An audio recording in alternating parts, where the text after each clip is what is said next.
There on the hill, while the morning glow of the sunbeams kiss the virgin snow, silently, sadly, cold and slow, youth in Bahry moves to die.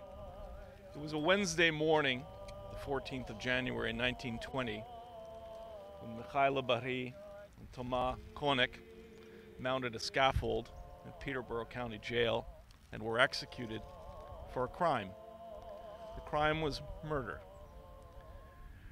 The year before, in the course of a robbery, a man who we should also remember today, by the name of Filip Yanoff, was killed when the so-called Russian gang entered the sleeping quarters of some quarrymen near Havelock, Ontario, and a pistol was probably accidentally discharged, wounding Mr. Yanoff and causing his death.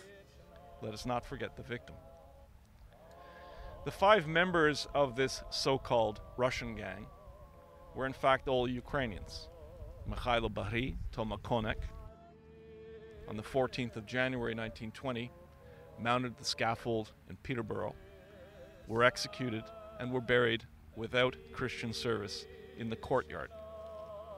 They lay there for decades until reconstruction in the courtyard required the disinterment of their remains and of 2 others. The remains were studied by anthropologists, by Dr. Spence, Dr. Nelson at the University of Western Ontario. Scientific papers were written on their judicial execution, and then their remains were shelved in the archives of the university. They lay again for years together as they'd been executed in a university, respectfully, but not in Christian ground.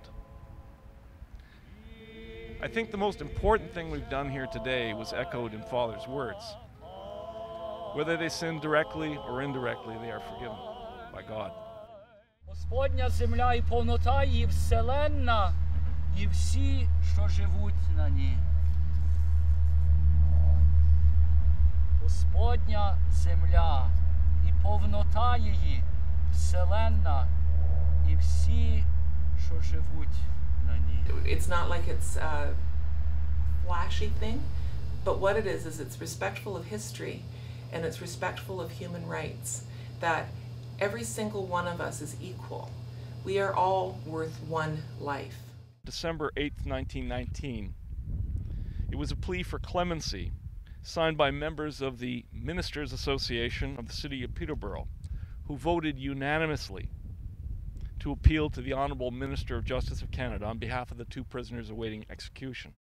Be it resolved that members of this association, having carefully followed the trials, and one of our own number having held confidential interviews with the condemned men, are convinced that no murder was intended at any time. 1 shot only was fired, and we believe that was accidental. We further find that the young men are possessed of a spirit of deep contrition. While we would not for a moment lose sight of the fact that great care is being taken by the government in dealing with the restlessness in the country and its cause, nor would we in any way minimize the danger and menace of the foreigner, yet we plead for the life of 5 young men who feel their position keenly, are mild, obedient, and simply ignorant of all that goes to make up true citizenship.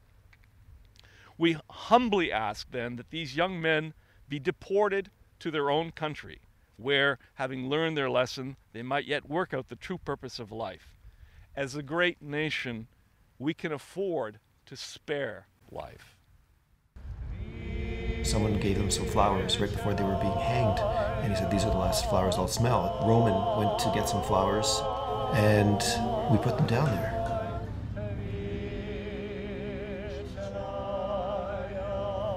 These men were fellow Ukrainians. And so we, as their extended family, as it were, have gathered to do what family does. In family, you stand by your relative, no matter what they've done.